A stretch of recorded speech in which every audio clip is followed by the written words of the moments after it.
కేంద్రంలో ఉన్న నరేంద్ర మోడీ ప్రభుత్వం, రాష్ట్రంలో ఉన్న చంద్రబాబు నాయుడు ప్రభుత్వం కలిసి స్టీల్ ప్లాంట్ని ఏదో రకంగా ప్రైవేటీకరణ చేసి ప్రైవేటు వ్యక్తి కట్టబెట్టాలన్న ఆలోచనతో ఈ రోజుకి కూడా ఉంది.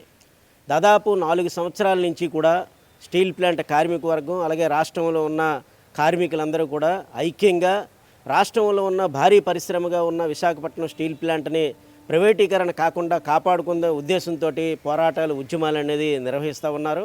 దాదాపు అనేది 26,000 ఎకరాలు అనేది 64 గ్రామ ప్రజలందరూ కూడాను ఈరోజు విశాఖపట్నంలో స్టీల్ ప్లాంట్ అనేది ప్రభుత్వ రంగంలో పెడతామనేసి చెప్పబట్టే ఆ రోజు కంపెనీకి అనేది నిర్వాసితులందరూ కూడాను భూములు అనేది ఇచ్చారు. కానీ నిర్వాసితులకి ఈ రోజుకి కూడా 8,000 ఉద్యోగాలు అనేది ఈ రోజుకి నిర్వాసితులకు ఇవ్వకుండాను ఈ రోజుకి తొక్కుపెట్టడం అనేది జరుగుతూ ఉంది. దాదాపు 40 సంవత్సరాల నుంచి కూడా ఈ పరిశ్రమ అనేది దాదాపు అనేక మ్యాన్ పవర్ తోటి ఈరోజు అనేది కాంట్రాక్ట్ లేబర్ కానీ పర్మనెంట్ కార్మికులు కానీ వీళ్ళందరూ కూడా ఉత్పత్తిలోని విపరీతమైన లాభాలు వచ్చే విధంగా ఈరోజు అనేది స్టీల్ ప్లాంట్ అనేది అభివృద్ధి చేసిన విధంగా సంస్థలు అనేది అభివృద్ధి అనేది చేశారు. దాదాపు కేంద్ర ప్రభుత్వానికి కూడా డివిడెంట్ల రూపంలో అంటే కేంద్ర ప్రభుత్వం అనేది స్టీల్ ప్లాంట్ అనేది ప్రారంభంలో అనేది దాదాపు 5,000 కోట్లు మాత్రమే పెట్టింది. కానీ ఈరోజు అనేది కేంద్ర ప్రభుత్వానికి దాదాపు ఈ 40 సంవత్సరాల కాలంలో దాదాపు 60,000 కోట్ల రూపాయలు అనేది స్టీల్ ప్లాంట్ ఉత్పత్తిని లాభాలు ఆర్జించి ఈరోజు అనేది డివిడెండ్ రూపంలో కేంద్ర ప్రభుత్వానికి ఇచ్చింది. అయినప్పటికీ కూడా కేంద్ర ప్రభుత్వం అనేది ఆంధ్ర రాష్ట్రంలో ఉన్న భారీ పరిశ్రమగా ఉంది. ఇటువంటి పరిశ్రమ అనేది ఆంధ్ర రాష్ట్రంలో వేరే ఒకటి లేదు. అటువంటి పరిశ్రమని ఏదో రకంగా ప్రైవేటీకరణ చేసి ప్రైవేటు వ్యక్తులు కట్టబెట్టాలనే ఒక ఆలోచనతో దుర్మార్గంగా ఈరోజు అనేది వ్యవహరించడం అనేది సాగుతూ ఉంది. దానికి గతంలోనే మేము చెప్పాం. చంద్రబాబు నాయుడు గారు కూడా అలాగే జగన్మోహన్ రెడ్డి ప్రభుత్వం కూడా రాష్ట్రంలో ఉన్న భారీ పరిశ్రమని ఈ పరిశ్రమని కాపాడుకోకపోతే రాష్ట్ర ప్రభుత్వం ఉన్నా ఒకటే లేకపోయినా ఒకటే పరిస్థితుల్లో ఈరోజు అనేది ఉంది. అందువల్ల ఏంటంటే సొంత గనులు కూడా ఈరోజు అనేది ప్రైవేటు వ్యక్తులకి అందరికీ కూడా సొంత గనులు అనేది కేటాయించడం జరిగింది. అలాగే ప్రాణ త్యాగాల ద్వారా సంపాదించుకున్న హక్కు ఎవడ దయాదాక్షిణ్యాల వల్ల పెట్టిన స్టీల్ ప్లాంట్ అనేది కానే కాదనేసి ఈరోజు సందర్భంగా మనం చెప్తూ ఉన్నాం. పోరాటాలు ఉద్యమాల ద్వారా ఈరోజు అనేది ఆంధ్ర రాష్ట్రంలో ఉన్న దాదాపు కమ్యూనిస్టు పార్టీలు ఉన్న ఎమ్మెల్యేలు కానీ ఎంపీలు కానీ ఆ రోజు అనేది ప్రజాప్రతినిధులందరూ కూడాను పదవులంది త్యాగం చేసి ఆ రోజు స్టీల్ ప్లాంట్ అనేది మనం స్థాపనకు అనేది స్థాపించుకున్నాము. ఆ విధంగా ఇప్పుడు వరకు కూడా రన్ అవుతుంది. ఈరోజు అనేది ప్రైవేటు వ్యక్తి కట్టబెట్టాలనేది అంటే ప్రైవేటు వ్యక్తి అంటే ఒక వ్యక్తి దయాదాక్షిణ్యంలో ఈరోజు అనేది ఉంటుంది. ఈరోజు అనేది ఇండికో విమానాలన్నీ కూడాను ఒక ప్రైవేటు వ్యక్తి అండర్లో ఉండబట్టి విమానాలన్నీ కూడాను దాదాపు 70% విమానాలన్నీ కూడాను నా అండర్లో ఉన్నాయి, ఇండికా అండర్లో ఉన్నాయి. నేను ఈ విమానాలన్నీ తిప్పను అనేసి ఒక నిర్ణయం తీసుకొని దేశంలో ఉన్న ప్రయాణికులకి అందరికీ కూడా అసౌకర్యం అనేది కల్పించడం అనేది చేశారంటే ప్రైవేటు వ్యక్తికి ఎప్పుడైనా సరే ఒక పరిశ్రమ అనేది ఆడి చేతిలో ఉంటే ఇదిగా దాపరించడం అనేది జరుగుతుంది. దుర్మార్గాలు కూడా జరుగుతాయి. అందువల్ల ఏంటంటే ప్రభుత్వ రంగ సంస్థగానే ఈరోజు విశాఖపట్నం స్టీల్ ప్లాంట్ ఉండాలనేసి మేము కోరుతూ ఉన్నాం. రెండో పక్క అనేది కార్మికుల్ని ఉత్పత్తి అనేది భాగస్వాములు చేయాలి. అలాగే మ్యాన్ పవర్ని పెంచాలంటే ఉన్నోళ్ళని కూడా తొలగించడం అనేది ఈరోజు అనేది చేస్తూ ఉన్నారు. దాదాపు కాంట్రాక్ట్ లేబర్ని 4,000 మంది కాంట్రాక్ట్ లేబర్ని కూడా తొలగించడం అనేది చేశారు. దాంతోపాటు పర్మనెంట్ ఎంప్లాయీస్ అందరినీ కూడాను దాదాపు 2,000 మంది పర్మనెంట్ ఎంప్లాయీస్ని కూడా ఈరోజు అనేది విఆర్ఎస్ పేరుతో వాళ్ళకి ఇంటికి పంపించేస్తున్నారు. అలాగే స్టీల్ ప్లాంట్ పెట్టకపోయినప్పటికీ కూడా మిత్తల్ స్టీల్ ప్లాంట్ అనేది సొంత గనులు కేటాయించాలని ఈరోజు రాష్ట్ర ప్రభుత్వం మంత్రులందరికీ కూడా క్యూ కట్టి ఈరోజు అనేది కేంద్ర ప్రభుత్వాన్ని డిమాండ్ చేస్తున్నారు.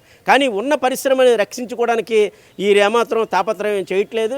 ఈ రోజుకి కూడాను మాయ మాటలతోటి మబ్బి మాటలతోటి రాష్ట్ర ప్రభుత్వం కూడా ఈ రోజుకి ప్లాంట్ ప్రభుత్వ రంగంలో ఉంటుందనేసి ప్రజలను నమ్మించడానికి అనేక వాగ్దానాలు చేస్తున్నారు. కానీ సరైనది కాదు. ఏదైనా సరే ప్రైవేటు వ్యక్తికి కట్టబెట్టాలని చూస్తున్నారు. మిత్తన స్టీల్ ప్లాంట్కి ఏదైతే సొంత గనులు కేటాయించాలని అడుగుతున్నారో అదేవిధంగా ఇప్పుడున్న స్టీల్ ప్లాంట్ని కూడా ప్రభుత్వ రంగంలో ఉంచాలనుకుంటే ఖచ్చితంగా దీనికి కూడా సొంత గనులు కేటాయించాలనేసి మేము డిమాండ్ అని చేస్తున్నాం. అలాగే జీతంతో అంటే ఉత్పత్తితో కూడిన జీతం అనేది ఈరోజు చెల్లిస్తామనేసి కార్మికులకు అందరికి చెప్తున్నారు. అది ఎంత దౌర్భాగ్యమైన విషయం అనేది పని గంటలు ఏదైతే ఉన్నదో పనికి తగ్గ వేతనం అనేది ఈరోజు అనేది ఇస్తున్నారు. ఉత్పత్తితో కూడిన జీతం అనేది ప్రపంచంలోనే దేశంలోనే ఎక్కడా కూడా అటువంటి ముడిపెట్టడం అనేది జరగదు. అందువల్ల ఏంటంటే కార్మికులకు అందరికీ సక్రమంగా జీతభత్యాలు ఇవ్వాలి. ప్రభుత్వ రంగంలోనే అది ఉండేటట్టు చేయాలి.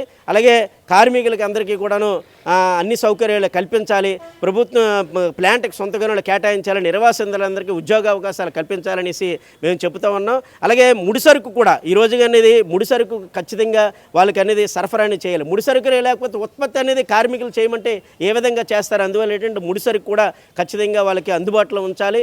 నీరు కానీ, కరెంటు కానీ, ముడిసరుకు కానీ అన్నీ కూడాను ఇచ్చి ఆ విధంగా ఉత్పత్తి అనేది చేయడానికి అనేది కార్మికులందరూ సిద్ధంగా ఉన్నారు. రాష్ట్ర ప్రభుత్వం అనేది ఇప్పటికైనా చిత్తశుద్ధితోటి ఈ ప్లాంట్ను రక్షించుకోవడానికి మీరు చూడాలి. లేకపోతే మాత్రం చరిత్రలోని మీరు చరిత్రహీనుగా రాష్ట్రంలోని చరిత్రహీనులుగా మిగిలిపోవడం అనేది ఖాయమని ఈ సందర్భంగా మేము తెలియజేస్తా ఉన్నాం. అందువల్ల ఏంటంటే సొంత గనులు కేటాయించి ప్రభుత్వ రంగ పరిశ్రమగా విశాఖపట్నం స్టీల్ ప్లాంట్ అనేది కాపాడాలనేసి మేము డిమాండ్ చేస్తూ ఉన్నాం. నా పేరు ఎంఏ బేగం, ఆంధ్రప్రదేశ్ మహిళా సమాఖ్య జిల్లా ప్రధాన కార్యదర్శిని. మన విశాఖపట్నంలో స్టీల్ ప్లాంట్ అది ప్రాధాన్యతమైన ఫ్యాక్టరీ. అది దాన్ని 32 ప్రాణాలు త్యాగం చేసి ఏర్పాటు చేసుకునే ఇలాంటి స్టీల్ ప్లాంట్ని ప్రైవేటీకరణ చేయడం అంటే చాలా దుర్మార్గమైన విషయం. ఏంటంటే ఇప్పుడు కూటమి ప్రభుత్వం ఎన్నికలకు ముందే ఏం హామీ ఇచ్చింది?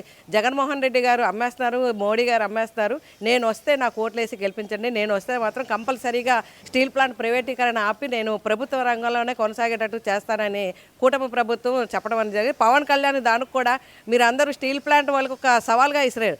ఏంటంటే స్టీల్ ప్లాంటు వాళ్ళు మీరు నిలబడరా, నేను మాత్రం స్టీల్ ప్లాంట్ ప్రైవేటీకరణ ఆగకుండా చేయడానికి నేను నిరంతరం కృషి చేసి నిలబడతాను, మీరు కూడా నిలబడగలరా అని ఒక ప్రశ్న విసిరారు. ఇప్పుడు ఆ ప్రశ్నకు సమాధానం చెప్పవలసిన జవాబు ఆయన దగ్గర ఉండాలి. ఎందుకంటే ఆయన ఆ రోజు చెప్పారు స్టీల్ ప్లాంట్ని ప్రైవేటీకరణ ఆపుతాను నేను వస్తాయనేసి. ఇప్పుడు ఆయన అధికారంలోకి వచ్చి 2 సంవత్సరాలు అవుతుంది. వచ్చినప్పటికి కూడా స్టీల్ ప్లాంట్ కోసం ఏమీ మాట్లాడకుండా నిమ్మకు నీరు ఎత్తినట్లు కూర్చోవడం చాలా దుర్మార్గమైన విషయం. ఏంటంటే స్టీల్ ప్లాంట్లో చాలామంది భూములు ఇచ్చి స్టీల్ ప్లాంట్ని ప్రభుత్వ రంగంలో కొనసాగించడం కోసం చాలామంది విపరీతమైన ప్రాణత్యాగాలు చేసి స్టీల్ ప్లాంట్ని ఏర్పాటు చేసుకుంటే అలాంటి స్టీల్ ప్లాంట్ని ఇప్పుడు ప్రైవేటీకరణ చేయడం అనేది చాలా దుర్మార్గమైన విషయం.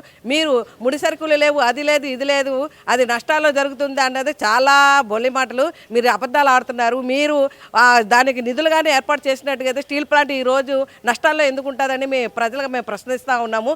మీరు స్టీల్ ప్లాంట్కి కావాల్సినవన్నీ ముడిసరుకులు అందజేయకుండా నష్టాల్లో ఉంటుందని కూడా చెప్పడం కూడా చాలా దుర్మార్గమైన విషయం. కాబట్టి వెంటనే మీరు స్టీల్ ప్లాంట్ ఆదుకునే విధంగా ఉండాలి. వెంటనే ముడిసరుకులు వాళ్ళకి కావాలనే ఏర్పాట్లన్నీ చేసి దానికి అదనంగా నిధులు ఏర్పాటు చేయాలని ఆంధ్రప్రదేశ్ మహిళా సమాఖ్య సిపిఐగా మేము డిమాండ్ చేస్తున్నాం. అంటే క్వాలిటీ ఇవ్వాలి. లేకుంటే అక్కడ విశాఖపట్నంలో చాలా చోట్ల స్టీల్ ప్లాంట్ ఉన్నప్పటికంటే మన విశాఖపట్నంలో నాణ్యతమైన సరుకు ఏర్పడుతుంది కాబట్టి ఇక్కడ నాణ్యత అనేసి అందరూ దీని మీద పడుతున్నారు. కాబట్టి అలాంటి దానికి మీరు ఉత్పత్తులు చేయకుండా, దానికి నిధులు ఏర్పాటు చేయకుండా దీన్ని నష్టాల్లో ఉన్నది అని చూపించడం మాత్రం చాలా దుర్మార్గమైన విషయం.